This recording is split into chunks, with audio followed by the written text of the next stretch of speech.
Para quem deseja correr, estar em comunhão com os irmãos, outros gostam de andar de skate, o Parque Madrid realmente é um parque excelente aqui na nossa região.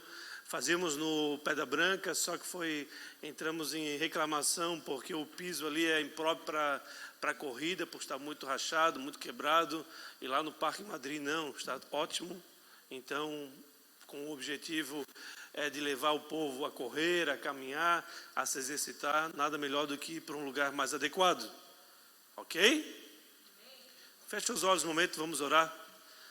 Amado Deus e Pai, muito obrigado pela oportunidade, mais uma vez, que o Senhor nos dá, agora de estarmos aqui diante de Ti, diante da Tua Palavra, para sermos ministrados por Ti.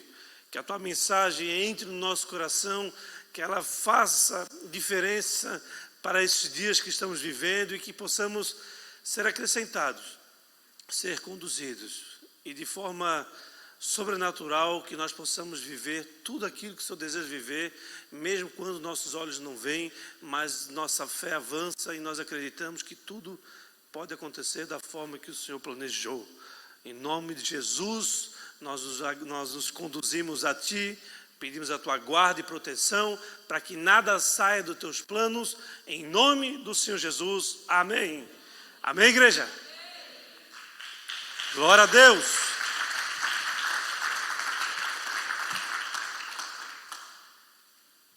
Essa semana eu estava andando lá no centro da cidade, onde eu trabalho no centro de Florianópolis, e eu vi uma cena de um grupo eu acho que era cobradores e motoristas de ônibus, se não estou errado, é isso aí, era um grupo que realmente estava protestando por causa da sua categoria, da sua condição, estavam perdendo empregos e assim por diante. E um outro grupo de guardas municipais impedindo com que eles chegassem diante da Câmara de Vereadores e ali pudessem quebrar a instituição ou gerar uma briga desnecessária, que o propósito não pode ser esse, mas sim apenas o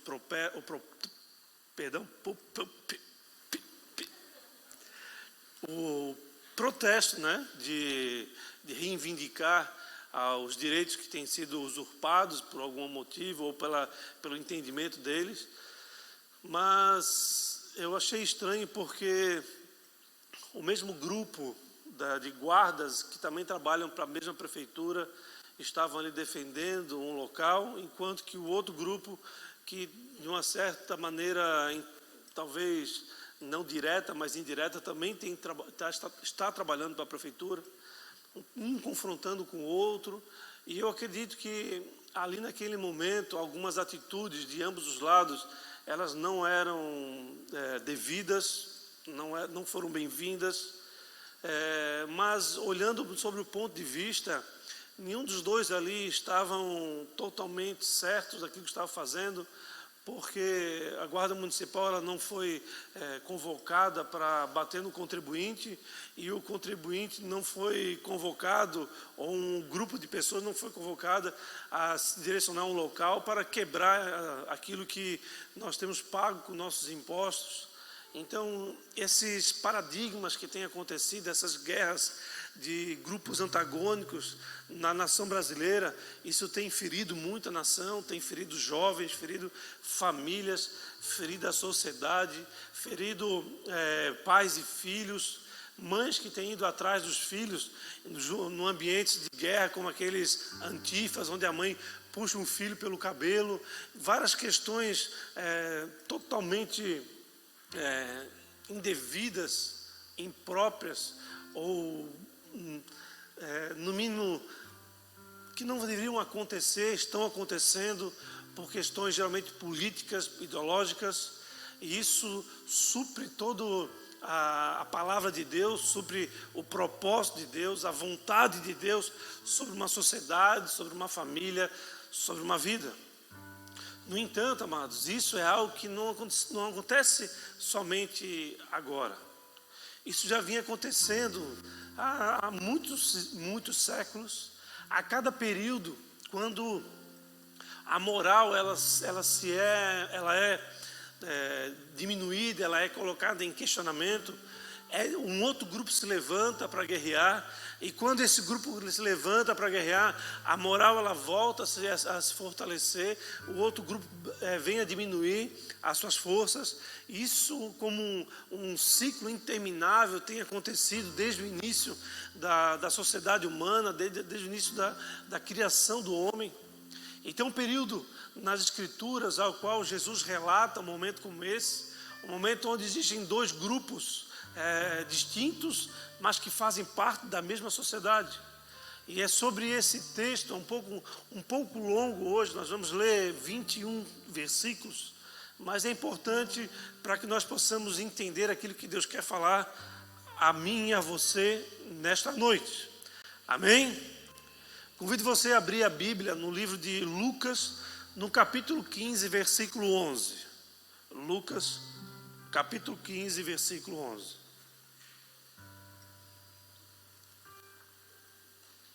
Pode acompanhar pelo telão, você coloca no NVI, por gentileza. Jesus continuou. O homem tinha 2 filhos. O mais novo disse a seu pai: Pai, quero a minha parte da herança. Assim ele repartiu sua propriedade entre eles. Não muito tempo depois, o filho mais novo reuniu tudo que tinha e foi para uma região distante. E lá desperdiçou os seus bens vivendo irresponsavelmente. Depois de ter gasto tudo, houve uma grande fome em toda aquela região. E ele começou a passar necessidade. Por isso, foi empregar-se com um dos cidadãos daquela região, que o mandou para o seu campo a fim de cuidar de porcos.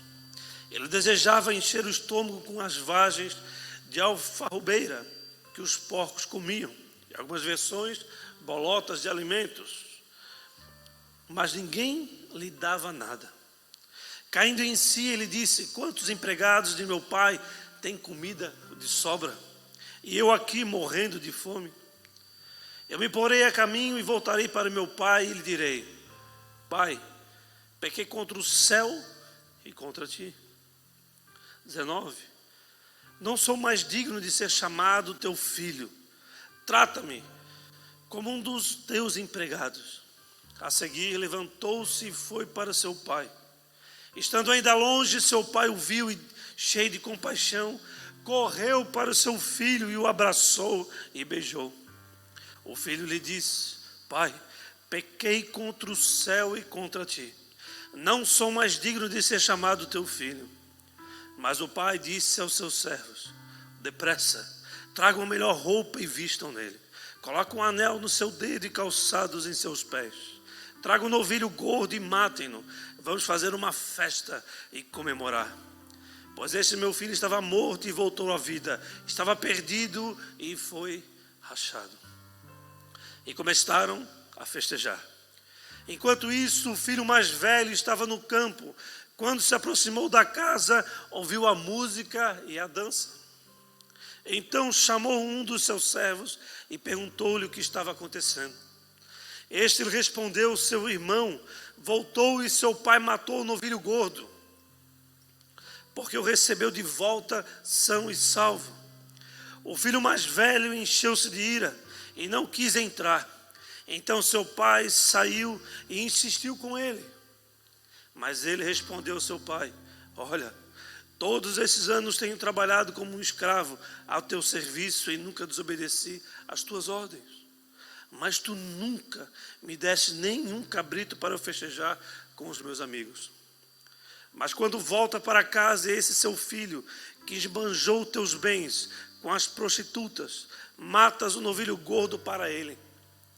Disse o pai: meu filho, você está sempre comigo, e tudo o que tenho é seu. Repita comigo, por favor. Tudo que eu tenho é seu. Versículo 32. Mas nós tínhamos que comemorar e alegrar-nos, porque este seu irmão estava morto e voltou à vida. Estava perdido e foi achado. Esta parábola, mas ela é muito conhecida. Talvez uma das parábolas mais conhecidas de Jesus, conhecida como a parábola do filho pródigo. Uma parábola onde você vê um pai repartindo seus bens para um filho, e onde um filho ele abandona a casa, vai para o mundão, destrói tudo, volta pedindo comida, pousada, um lugar para ficar, mas se considera indigno para entrar na presença dele. Por outro lado, a presença de um outro filho que tem tudo, que sempre fez tudo que o pai quis, mas que rejeita o irmão, rejeita o próprio pai e permanece longe da casa, não quer entrar na festa, simplesmente porque tem agora tendo que repartir com aquele irmão que gastou tudo, parte da herança que cabia a ele. Mas, amados, conhecemos muito a história do filho rebelde, mas pouco temos estudado, poucos temos nos voltado à realidade do outro filho, do filho mais velho. Por quê? Muitas vezes nós não compreendemos a característica dos personagens bíblicos dentro do contexto. Para que você possa entender, volta alguns versículos, lá no capítulo 1, no versículo 1 do mesmo capítulo, no capítulo 15, você vai entender aquilo que estava acontecendo ali. Você vai compreender o motivo dessa conversa e da forma que foi conduzida essa parábola a qual Jesus, uma história a qual Jesus conta para ensinar aquele povo que estava ali com ele. No versículo 1 de Lucas 15, está escrito ali: todos os publicanos e pecadores estavam se reunindo para ouvi-lo. Mas os fariseus e os mestres da lei o criticavam. Este homem recebe pecadores e com eles. Então Jesus lhe contou este homem recebe pecadores e come com eles. E Jesus então contou esta parábola. Eu estava refletindo nesse texto durante essa semana, num momento onde eu me lembrei a característica de algumas pessoas que aqui passaram e aqui estão. Pessoas que se achegam ao nosso meio e se consideram indignos de entrar na presença. Eu já vi muitas pessoas falarem para mim que se sentem indignos de adorar, de se envolver em adoração, em fazer a vontade do Pai, por causa da sua condição pecadora, por causa da sua condição negativa sobre a ótica de Deus, sobre a ótica dele, na verdade, né? Porque ele que o julga. Mas também a visão do outro irmão, que representa aquele que já está conosco há muito tempo, mas não aproveita, não se considera privilegiado, não vive com intensidade aquilo que é proposto, é confiado. Então há dois grupos de pessoas na casa do Pai que elas precisam ser de uma maneira mais ampla, avaliada, e o que o Senhor quer de nós essa noite é apresentar essa parábola de uma maneira que certamente você nunca viu, sobre a ótica do terceiro filho. É sobre a ótica do terceiro filho que nós iremos ministrar desta noite. O título dessa mensagem é O Terceiro Filho. Estão comigo, igreja? Essa parábola é uma das mais fortes e das mais confrontadoras parábolas de Jesus. Jesus, ele confronta os judeus, todos eram judeus, tanto os publicanos, que sobre a história nos mostra que os publicanos eram aqueles que coletavam impostos, e os pecadores ao mesmo tempo, e os fariseus, dois grupos de pessoas que participavam, eram da mesma etnia, do mesmo povo. O primeiro, o filho mais novo, aquele que sai de casa, leva a sua herança e literalmente torra tudo. Esse era a decepção da família. Esse era aquele que, a ovelha negra, aquele que fez e tem feito as coisas erradas, aquele que se considera indigno de entrar na presença do Senhor, aquele que se considera sujo, pecador, que não consegue expor a sua vida como ela verdadeiramente é, e com receio de ser condenado ou de voltar para a casa do Pai, para a presença do Pai, e ali ser recebido de uma maneira digna, ser colocado a sapato nos seus pés, colocado um vestimento novo, umas vestes novas. É um confronto muito forte, se você for olhar sobre esse ponto de vista que eu quero apresentar para vocês nessa noite. Por quê, amados? Porque esses dois filhos, o filho mais novo e o filho mais velho, ele representa dois grupos de pessoas, como eu falei. No entanto, esses dois grupos de pessoas são aquelas que eu comecei dessa mensagem falando sobre os grupos antagônicos que pertencem à mesma sociedade e têm brigado cada um pelos seus direitos, pelos seus desejos, e tem muitas vezes entrado em confronto, mas nenhum dos dois tem a razão, estão corretos. Os dois têm a sua certa pedaço de concordância, de acordo, de verdade, mas na totalidade os dois grupos estão com grandes problemas e eu diria que estão perdidos. Por quê? Os dois afastados do Pai. Você já percebeu, amado? Ou você já presenciou duas pessoas entrando em discussão e as duas estando erradas no motivo ao qual elas estão discutindo? Eu já presenciei isso muitas vezes. Os meus pais, não sei se a minha mãe está me vendo aí, mas Ana, perdoa, mas hoje você vai ser o meu exemplo. Minha mãe e meu pai, muitas vezes, eles se brigam por motivos que nem eles sabem. Eles entram em discussão por questões que não será edificadora e muito pelo contrário, será brigas que vai romper com o dia, com a semana, com sentimentos, e a cada briga desnecessária é uma pedra que se coloca sobre o relacionamento deles. E isso por certa maneira, é uma vergonha, porque eles sabem bem, porque muitas vezes eles terminam aquela discussão sem saber o motivo que discutiram, mas um virando a cara para o outro, e assim eles dão sequência na vida deles e nada mudou.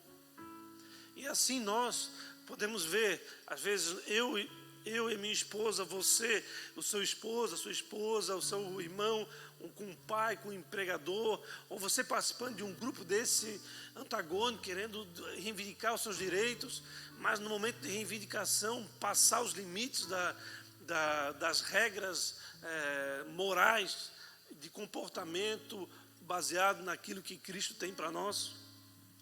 Mas, amados, o terceiro filho, ele dá uma visão para nós, para esta noite, que eu considero que tem sido uma revelação, algo que vai certamente marcar a tua vida. Porque essa mensagem, ela marcou a minha vida desde quando eu comecei a estudar, a montar, a fazer a composição dela, a explanação, como eu iria expor ela. O primeiro filho, o mais novo, eles são os publicanos e pecadores, ou os cobradores de impostos, as ovelhas negras, os rejeitados, aqueles que eram uma vergonha para a sociedade, para os pais que eram judeus ortodoxos, cheios de tradição. Então eles estavam fora de um contexto ao qual eles foram criados para estar. Numa sociedade, amado, religiosa, eles eram a pedra no sapato, eles eram o problema para serem resolvido. Eles eram aqueles que confrontavam a tradição religiosa deles, com muitas vezes sem sentido, sem propósito, e isso gerava um desconforto na sociedade. O filho mais novo, ele é apresentado como pecador, é aquele ao qual o pai o recebe com alegria. O nosso Deus, o Pai, ele recebe todo pecador com alegria. Assim como o pai, nessa parábola de Jesus, quando ele vê o filho retornando para casa, ele se alegra com a volta do filho. O nosso Deus, ele não importa as circunstâncias que um homem e uma mulher viveu aí fora, na chegada à casa, ao retorno da casa, ele se alegra. Talvez o teu pai, ele não se alegre como o Deus se alegra quando vê você retornando ou chegando à casa dele. Saiba que você é um motivo de grande alegria para Deus. Amém, igreja? Eu sou uma grande alegria para Deus.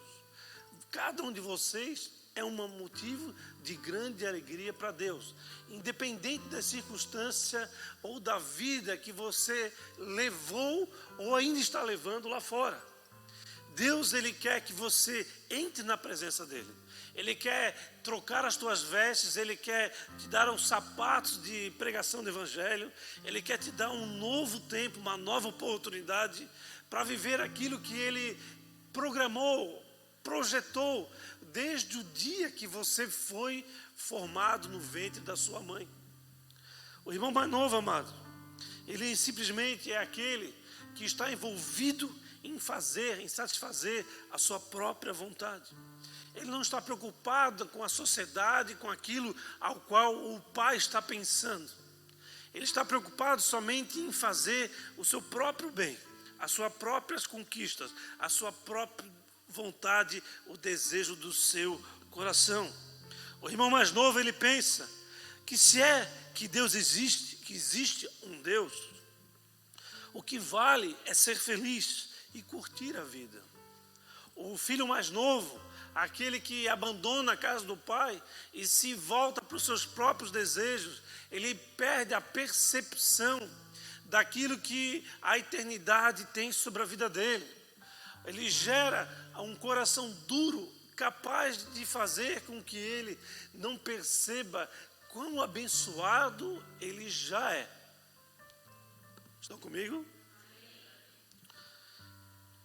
O filho mais novo, amados, ele está doente. O filho mais novo é aquele que, sobretudo, ele está doente, mas por teimosia ele não procura o médico. Por outro lado, o filho mais velho, fala para o seu vizinho do teu lado aí, pastor, agora vai falar sobre o filho mais velho. Amém? O filho mais velho representa aquele que estudou com anseio, com vontade, toda a Torá. É aquele que conhece as leis. O filho mais velho não só é os fariseus, mas também os mestres da lei. É aqueles que vivem a religião, é aqueles que são os queridinhos dos pais, da sociedade, é aquele que ensina a palavra de Deus até aquele período. São aqueles que são um exemplo de bons costumes, de bom comportamento. São aqueles que estão na casa do Pai, mas vivem como se religiosos fossem e não fossem mais necessário de viver a transformação, de passar dia após dia a uma entrega absoluta à vontade soberana de Deus. Talvez você seja o filho mais velho.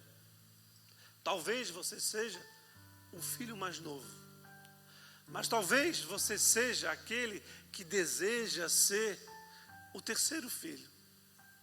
E é sobre o terceiro filho que eu quero falar a vocês. Mas antes disso eu queria falar um pouco sobre esse filho mais velho, que pode ser com que nós viemos a estar vivendo estes dias de filhos mais velhos. E Deus, ele quer mostrar para você que estar próximo do Pai não quer dizer que você não esteja perdido, que você está fazendo aquilo que Ele quer que você faça, que você está o adorando, que você está sendo uma ferramenta sobrenatural neste mundo caído ao qual nós estamos vivendo.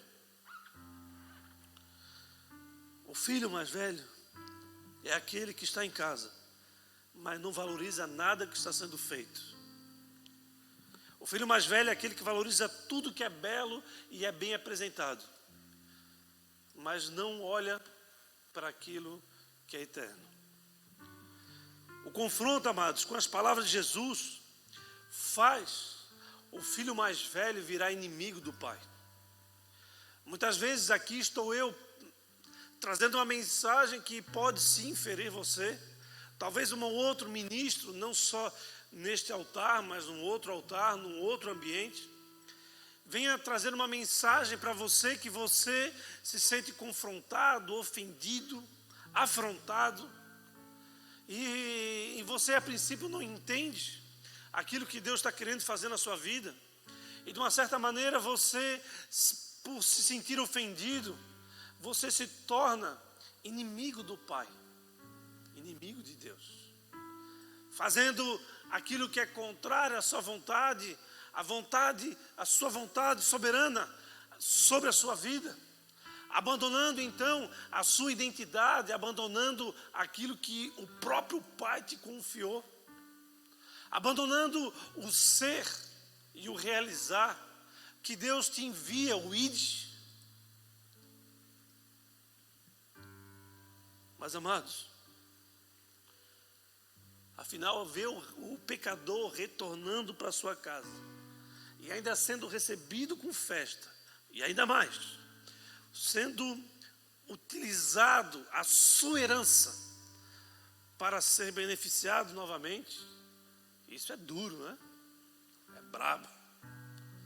Você ver alguém que esteve conosco, voltou para o mundão de cabeça, e depois de um tempo retorna arrependido, se sentindo indigno, sujo, e aquele que está aqui há anos fazendo a vontade do Pai, lavando o chão no final do culto, talvez, lavando a igreja, pintando a igreja, cuidando das crianças, no louvor, investindo dias após dias aqui, se encontra com um pecador, um filho que saiu para o mundão, retornando e sendo recebido pelo Pai com alegria, com honra.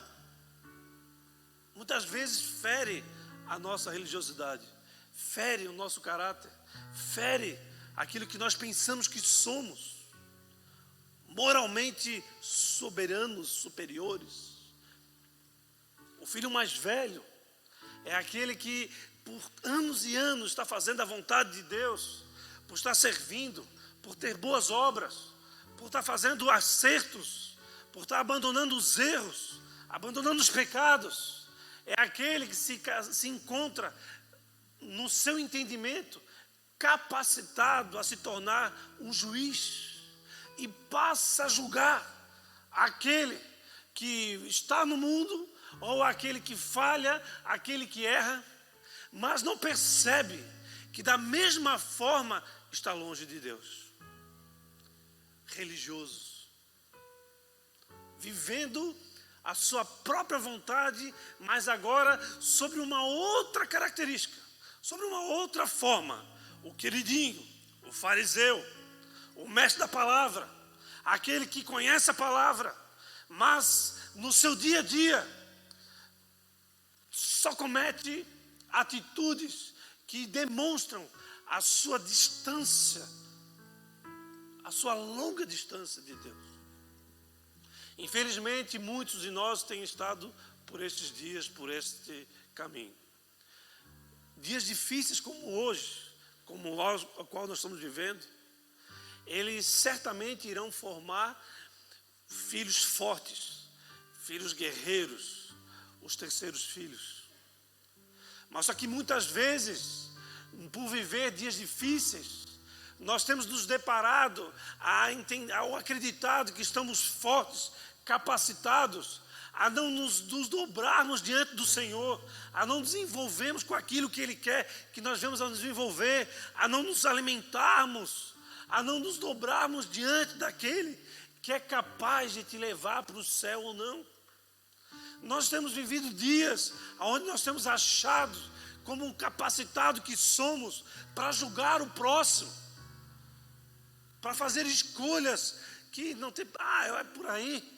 Não temos avaliado as escolhas que temos tomado, as atitudes que temos tomado, a distância gigante de Deus, mesmo estando ao lado do Pai.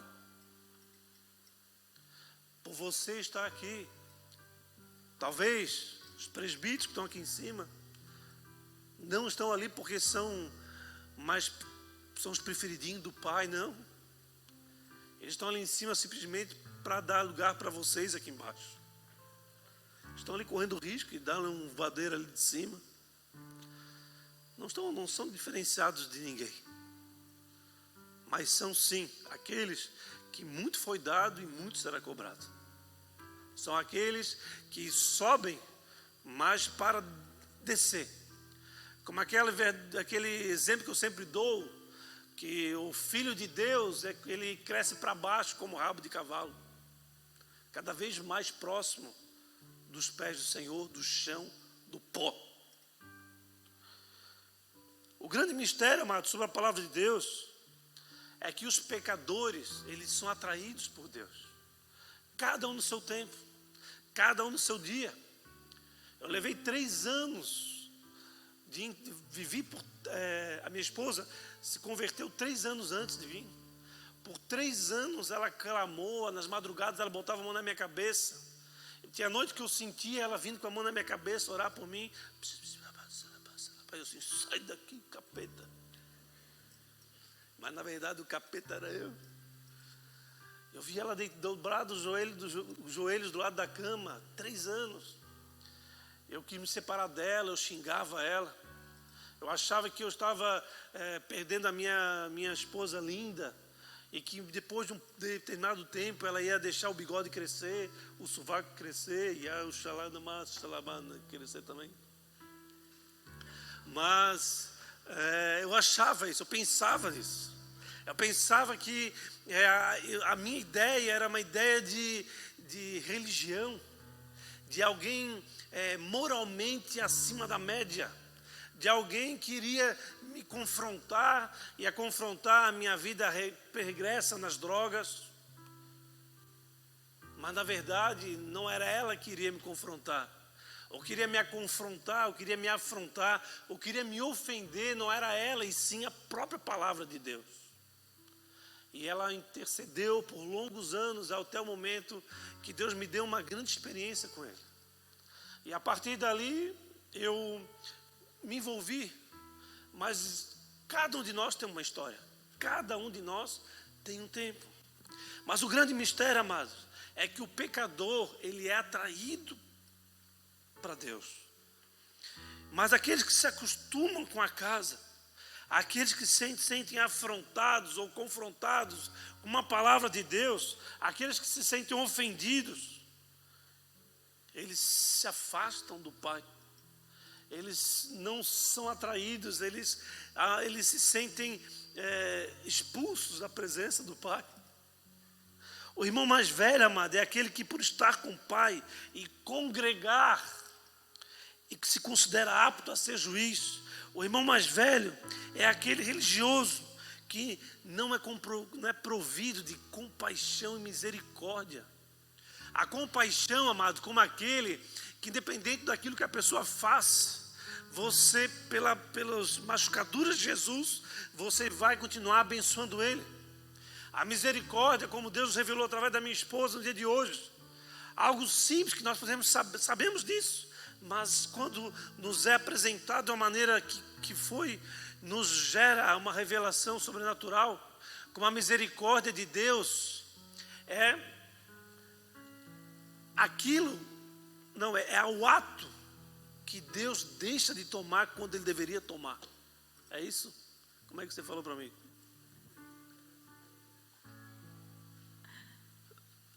A misericórdia de Deus é quando Deus age conosco, Ele, na verdade, deixa de agir conosco como nós merecíamos. Amém. Pelos seus atos, Deus deveria te consumir. Mas pela misericórdia de Deus, Ele não age dessa maneira. O filho mais velho, muitas vezes ele não é revestido de misericórdia. O próprio Deus não age, mas o filho mais velho age. e como age. Tem autoridade. Sou presbítero, diácono, líder de célula, líder de ministério. Então não sou nada disso, mas eu sou 20 anos cristão, eu conheço a palavra. Conhece a palavra, mas nunca foi ofendido por ela, ao ponto de abandonar este orgulho. Você entende, amados? É forte o que eu estou falando aqui hoje. Talvez você se sinta ofendido, confrontado, mas eu tenho convicção que esta é a vontade de Deus para você nesta noite. Amém?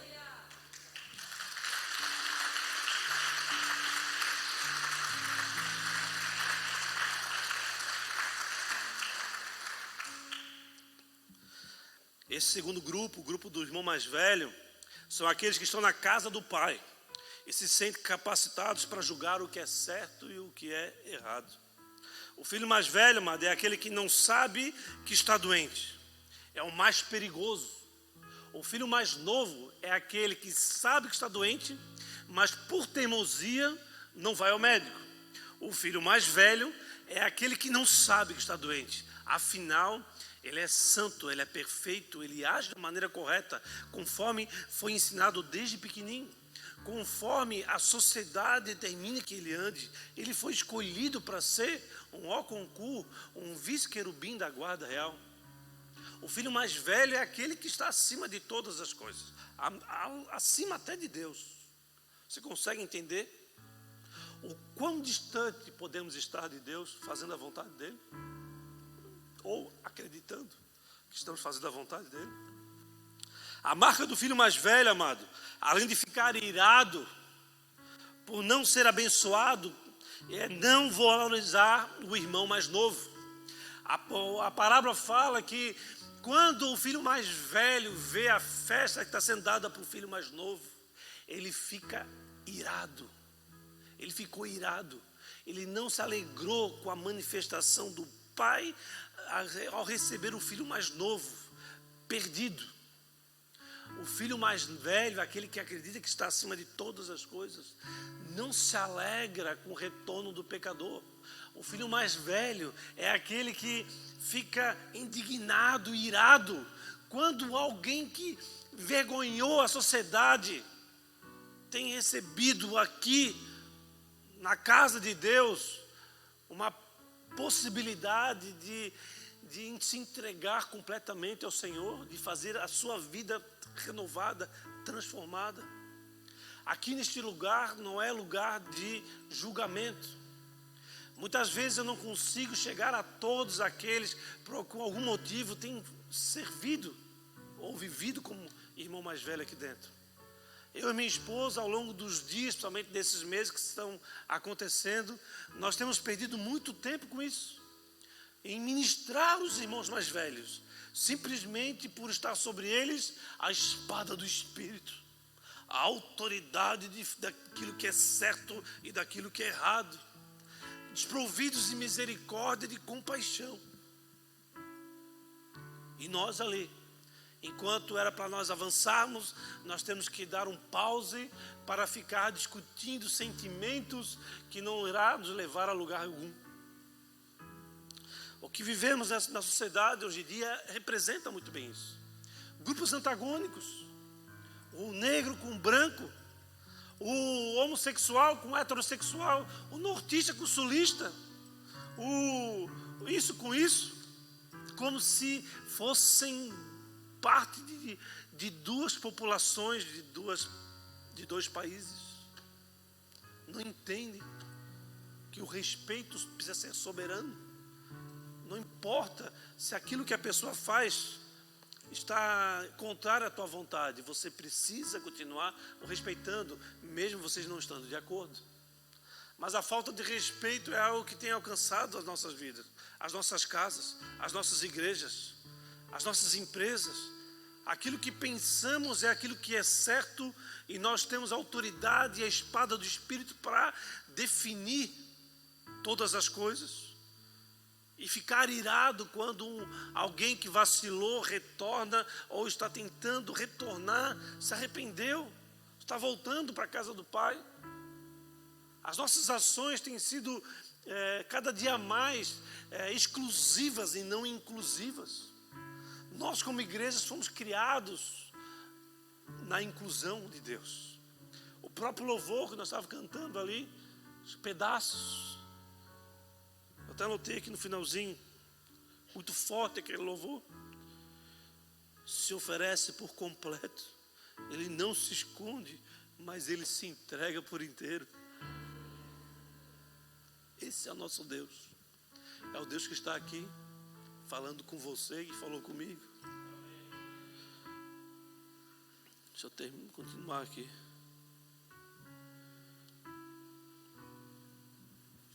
O irmão mais velho, amado, ele não tem consciência de quanto afastado ele está do Pai. Mas não fisicamente, mas espiritualmente. O irmão mais velho, na condição que se encontra, ele está perdido.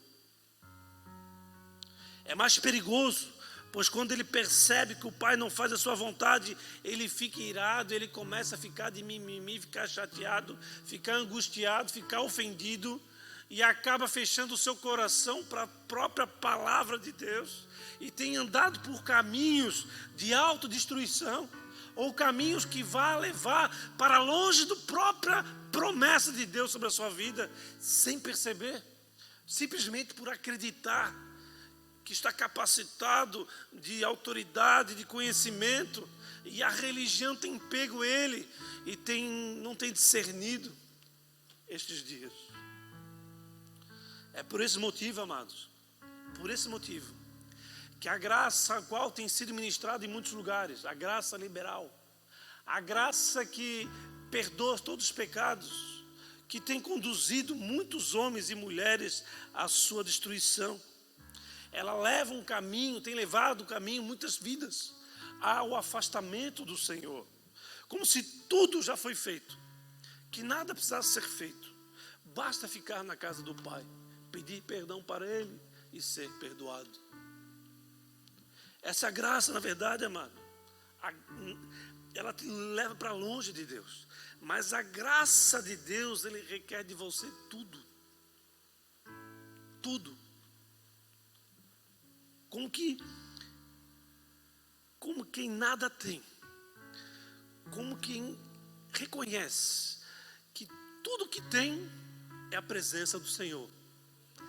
Esse entendimento da graça que é bíblico, e não aquele que passa a mão na cabeça do pecador e bota para debaixo dos braços, mas aquele que entende que não é nada sem que Deus se manifeste na sua vida e que a vontade dele seja soberana a você, e que você desta forma receba o poder dessa graça sobrenatural e te conduza para longe daquilo que te leva para longe de Deus, ou seja, te aproxima de Deus. A graça não é um favor só merecido e ponto final. A graça é um poder sobrenatural que trabalha dentro de nós através daquilo que Cristo fez na cruz, com o seu sangue derramado nos protegendo, com o seu sangue derramado nos cobrindo, mas no seu nome nos dando autoridade para guerrear contra tudo aquilo que nos afasta do Senhor.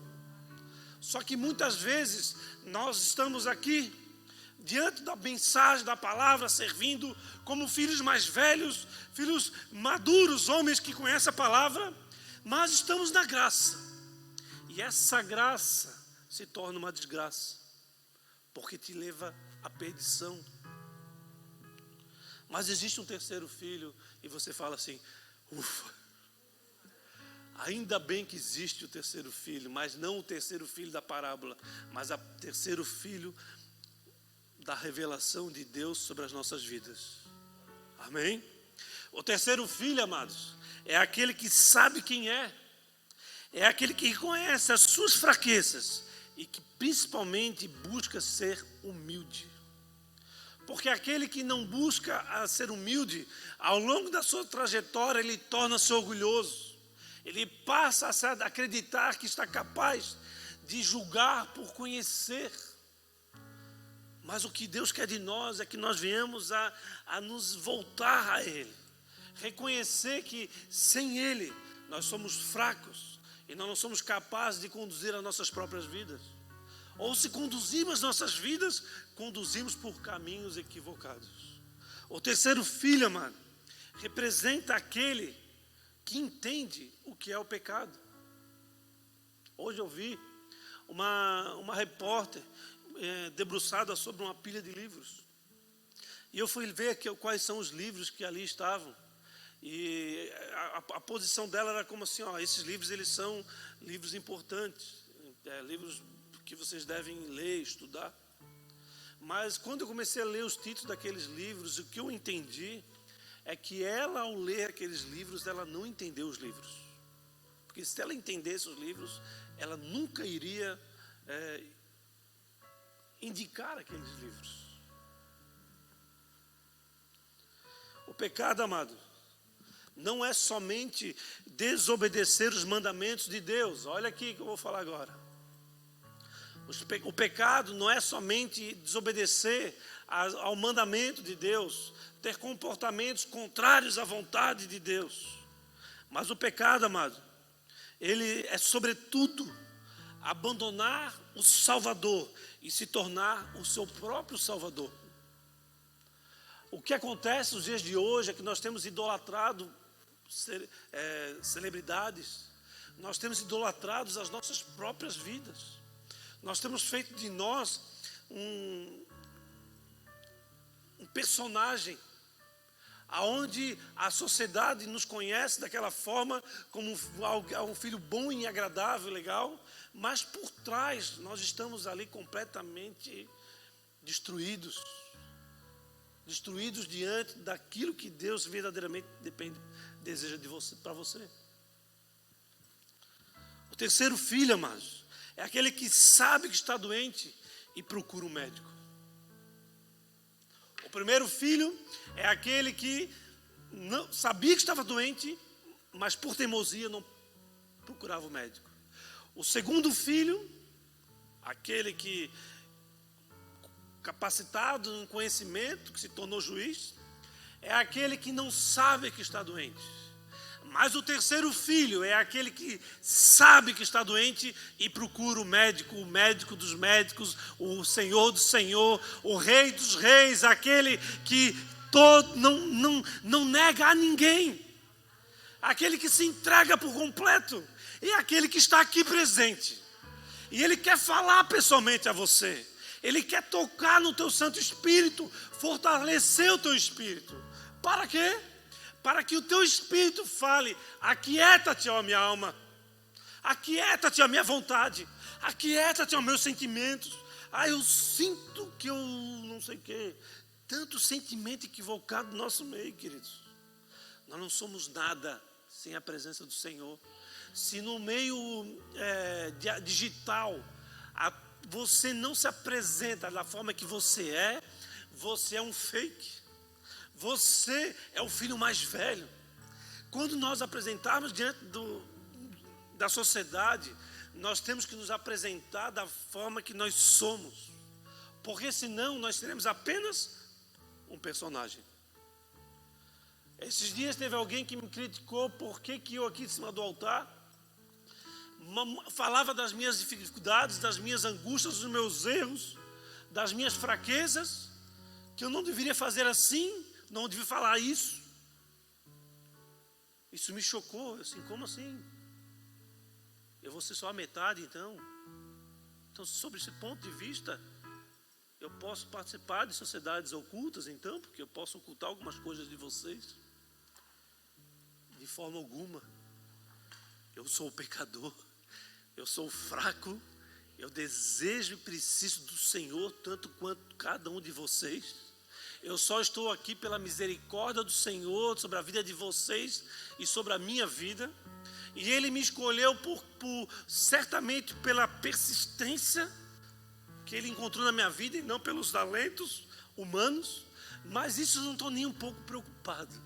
A minha preocupação é fazer a vontade do Pai de uma maneira soberana, aonde muitos que aqui entrem se encontrem com a verdade E essa verdade o constranja, o confronta e muitas vezes o ofenda. Mas é a verdade que vai gerar vida e não aquilo que você pode estar, aquela tapinha nas costas, aquela passadinha de cafuné na tua cabeça. Não venha requerer de mim isso, porque isso não faz parte da minha personalidade. E eu ensino para aqueles que estão ali em cima da mesma forma. Cada um daqueles ali passaram ou estão passando por um processo. São errados igual eu. São necessitados da misericórdia do Senhor igual eu.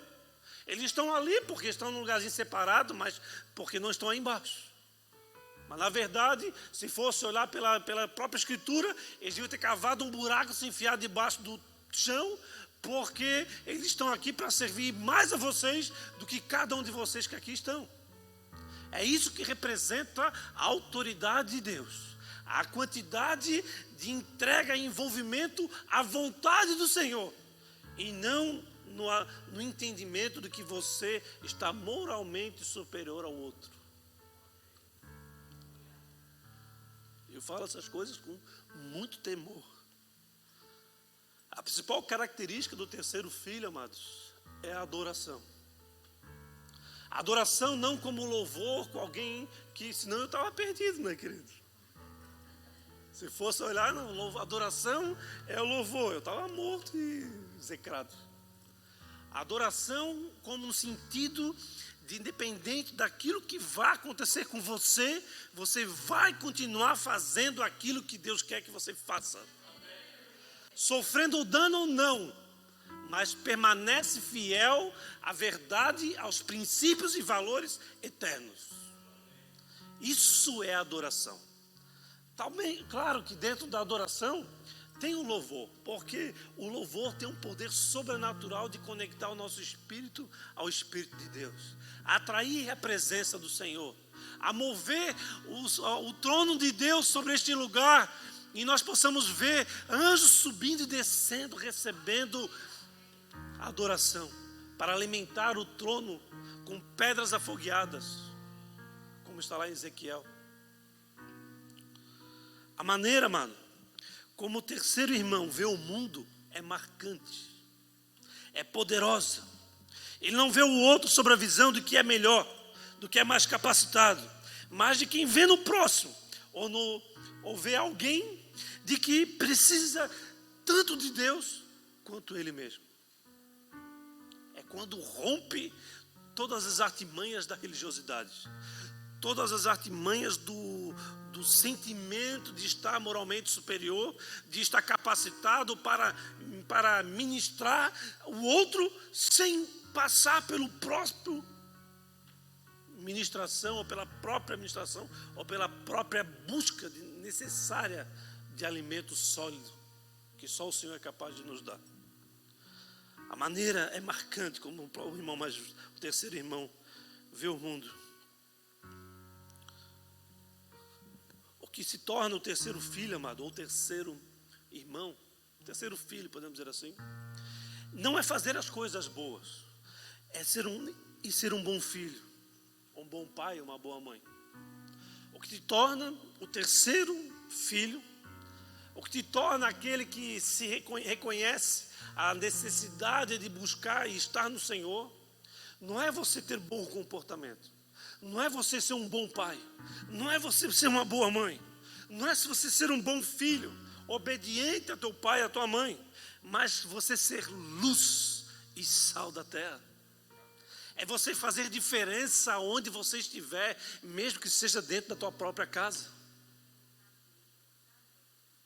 O que é ser luz, se não impedir com que as trevas permaneçam naquele lugar? O que é ser sal, que não seja a característica de quem impede daquilo que está envolvido nele apodrecer? Vocês sabiam que a informação de ser sal da terra, ele representa aquele costume antigo de salgar a carne?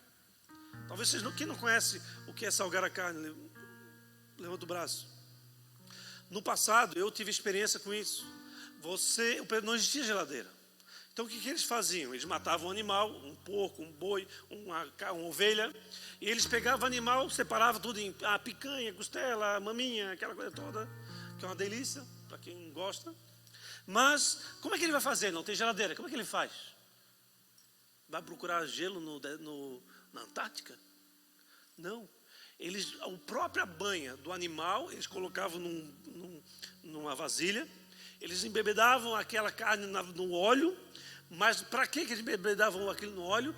Para que aquela carne ficasse grudenta.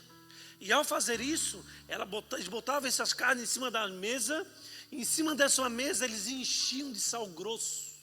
E envolviam aquela carne com grande quantidade de sal, porque o sal ele tem propriedade de impedir com que as bactérias, que os seres que venham apodrecer aquela carne, tenham acesso a ela. E dessa maneira a carne dura por muito tempo. Eu me lembro que lá no passado, que a gente ficou 15 dias a carne em cima da mesa e ela não apodreceu. Eu fui embora do sítio e ainda tinha uma grande quantidade de carne em cima daquela mesa. Uma mesa grande.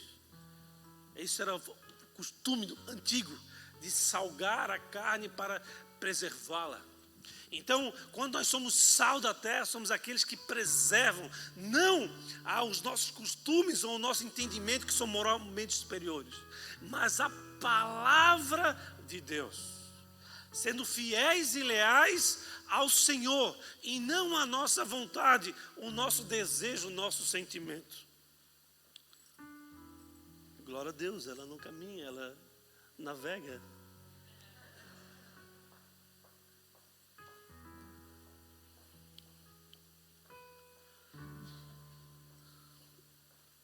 Portanto, amado, ser o terceiro irmão é entender o perigo de ser pecador, obviamente. Mas entender também o perigo de viver uma vida de moral, de bons costumes, mais longe do Senhor. Apesar de ter duas maneiras de estar longe de Deus, como apresentamos aqui, o irmão mais velho, o irmão mais novo, são duas maneiras de você estar de longe do Pai. Existe apenas uma maneira de se chegar a Deus. É interessante esse texto, amado, que quando você começa a estudar, você vê o cenário que foi montado. É um cenário amplo, rico de muitas informações. Sabe por quê? No finalzinho do texto, ele apresenta um pai que ele vê o filho novo voltando e ele vai em encontro do filho. E o filho não quer entrar. O pai manda fazer uma festa, trazer roupa, calçado, anel, mas o filho não quer entrar. E o pai faz o quê? Vamos lá, filho, que eu vou fazer uma festa para você. Não, pai, eu sou indigno, eu sou pecador, eu não sou merecedor da tua misericórdia. Mas, filho, venha, entre na minha presença. Por outro lado, quando o irmão chega está vindo lá do serviço, estava trabalhando na pecuária ou na agricultura, dos campos, como falam. Ele se depara com a festa. Olha que festa é essa? Fiz uma festa para o meu irmão. Tá de brincadeira, né? Um pecador, que gastou toda a nossa herança, um prostíbulo, com tudo coisa errada. O pai faz o quê? O pai vai atrás dele também. O pai sai da festa, vai em direção do filho e fala: filho, tudo que eu tenho é teu. Mas, pai, ele já gastou tudo, a herança dele. Agora você vai fazer uma festa com a minha parte da herança, com aquilo que cabe a mim. O pai busca os dois e chama os dois para a festa. No entanto, em nenhum momento o pai cobra nada deles. Simplesmente os convida para desfrutar daquela festa que ele estava fazendo, sem necessidade de fazer nada. Tudo free, grátis. Não precisa fazer churrasco, não precisa pegar carvão, não precisa pegar água, não precisa fazer nada. Simplesmente venha, entre na minha presença e aproveite a festa. Amados, o arrependimento dos pecados, ele não é suficiente para aquele que deseja se tornar um terceiro filho. Por quê? Para que nós possamos nos tornar o terceiro filho, nós precisamos de 3 coisas. Abandonar o desejo de fazer a sua própria vontade. Reconhecer que a presença dele é tudo o que você mais precisa. E o terceiro, fazer da sua vida uma vida de adoração e testemunho do poder sobrenatural de Deus sobre a tua vida, sobre a tua existência. Por fim, amados, o irmão mais novo torrou toda a herança, fazendo as suas vontades. O irmão mais velho, ele fica indignado quando vê o pai usando as suas bênçãos para abençoar o outro, a sua herança para abençoar o irmão mais velho. Mas o terceiro filho, ele usa toda a sua herança como um meio de atrair todos para se alegrarem na festa na casa do pai. O terceiro filho, não importa se está sendo usada a sua herança, não importa aquilo que está acontecendo, não importa aquilo que se está fazendo. O importante é com que todos venham a celebrar, a se alegrar na presença do pai, na festa da casa do pai. O que Deus requer de você nessa noite, amados, não é o seu louvor, não é a sua adoração. O que Deus quer de você nessa noite não é a sua obediência à palavra, guarde isso. Não é a sua obediência à palavra, mas é reconhecer a necessidade urgente de percorrer nestes dias o caminho escolhido por Deus para você. O que Deus tem cobrado muito de mim e da minha esposa é que nós viemos a nos doar mais, a nos entregar mais. No entanto, no mesmo período que nós entramos no período desse vírus chinês aí, é o mesmo período que eu entrei no período mais complexo da minha vida, que foi o período que eu entro na época de imposto de renda, sem funcionários trabalhando comigo, tendo que bancar o salário da galera toda, a galera em casa, sem poder produzir ou produzindo muito pouco, porque a logística ficou completamente complicada. E lá estou eu todos os dias, de manhã cedo até altas horas da noite. A partir da segunda-feira, então, é do raiar do sol à madrugada. E ao mesmo tempo, um tempo onde a gente vê aqueles que eram terceiro filho se voltando para ser o filho mais velho. Ou, em outros casos, se voltando a se tornar o filho mais novo. Aí a angústia bate, a aflição bate. E a nossa oração é: Senhor, guarda os teus filhos. Todos eles serão bem-vindos. A nossa capacidade, não só pessoal, mas logística, não tem sido suficiente para entrar em todas as casas onde a aflição, a falta, a briga, a angústia tem entrado. Mas nós permanecemos confiando plenamente no Senhor. E nós sabemos que não só combatendo o pecado, não só fazendo a vontade dEle, não só obedecendo ao Senhor, mas reconhecendo o senhorio dEle sobre as nossas vidas, é capaz de mudar a história de todos aqueles que aqui entram, que aqui permanecem, porque nós sabemos que a obra é de Deus e não dos homens.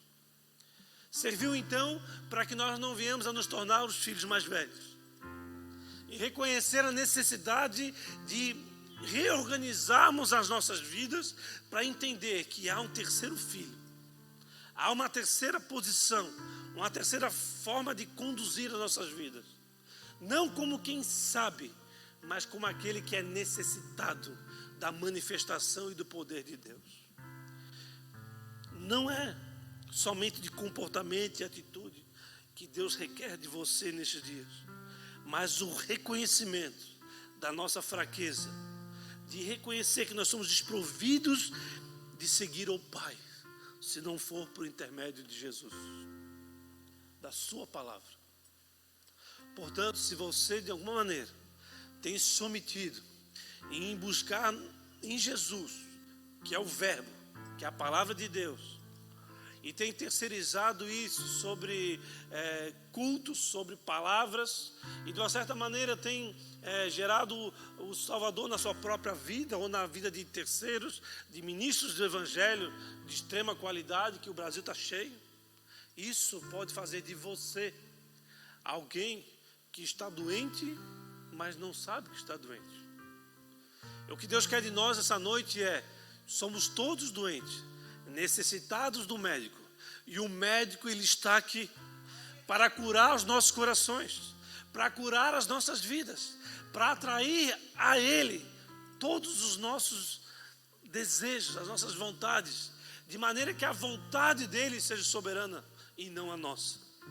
Por isso, amados, que a palavra nos confronta, por isso que a palavra corrige o nosso caminho, por isso que a palavra muitas vezes nos ofende, porque ofende o nosso desejo de fazer a nossa própria escolha e viver a nossa própria vontade.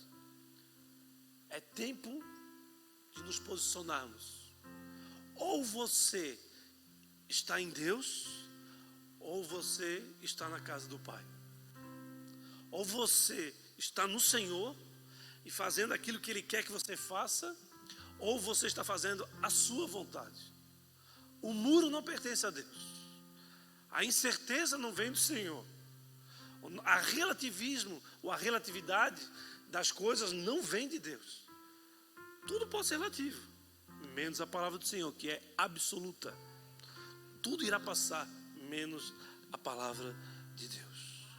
Que nós possamos ser nesta noite verdadeiramente confrontados, e que essa mensagem aonde Deus nos revelou a terceira pessoa, o terceiro irmão, o terceiro filho, o terceiro grupo de pessoas, aqueles que sabem da sua condição e desejam abandonar o seu entendimento de acreditar que é capacitado suficientemente a se tornar um juiz moralmente superior, que em vez de estender a mão para trazer os irmãos para perto do Senhor, tem julgado, condenado, palavras de maledicência têm saído das nossas bocas.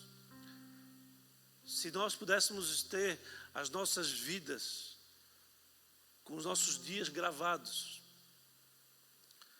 e apresentados aqui no culto, um após o outro, você seria condenado ou você seria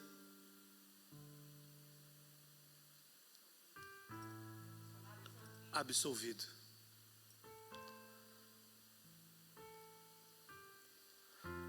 Aquilo que mata muitas vezes a tua vida, o teu negócio, o teu emprego, o teu relacionamento, é aquilo que tem saído da tua boca.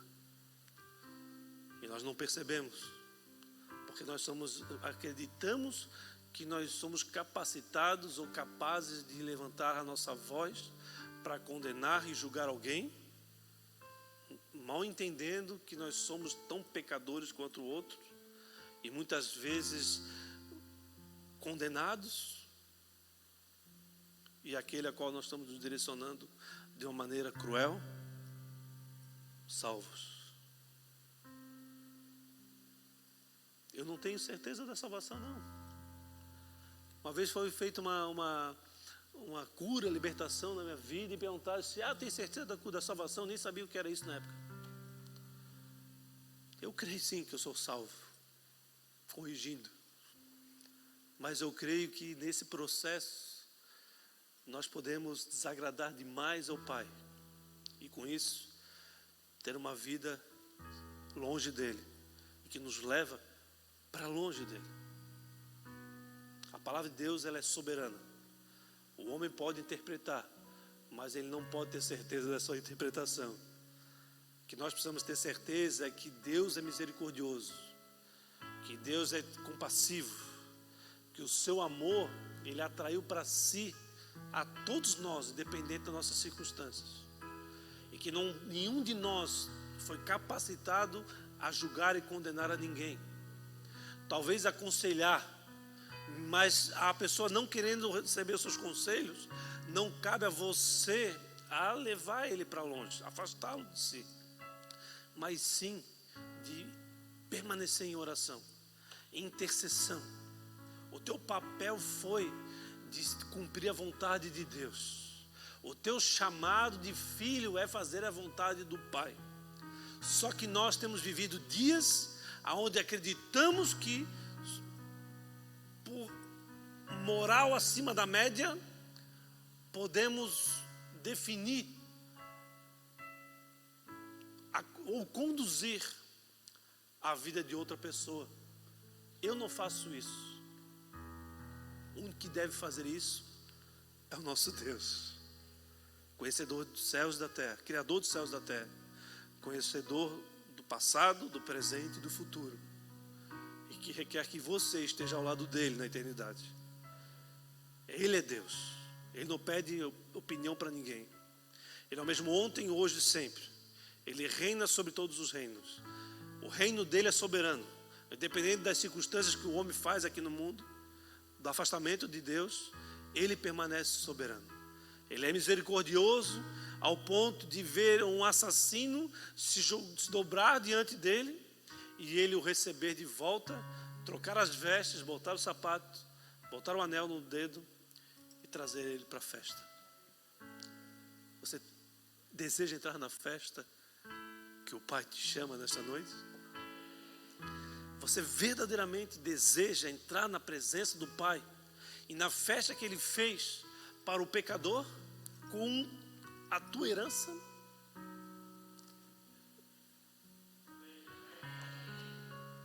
Já diminuiu, né? Amados, o Evangelho, ele é confronto. O Evangelho nos ofende. O Evangelho entra do nosso interior e mexe com as nossas estruturas. Retira de nós todas aquelas prateleiras que nós fomos construindo ao longo da nossa história, com as nossas verdades, com os nossos fatos, com os nossos desejos, com as nossas escolhas. Ah, pastor, por que essa parede é cinza, a parede... Eu não sei. Fizemos isso, gostou, ficou legal. Daqui a mês podemos pintar de verde, amarelo, rosa. Isso aqui não faz diferença nenhuma. O que faz diferença é você na presença verdadeira de Deus. E para isso você precisa abandonar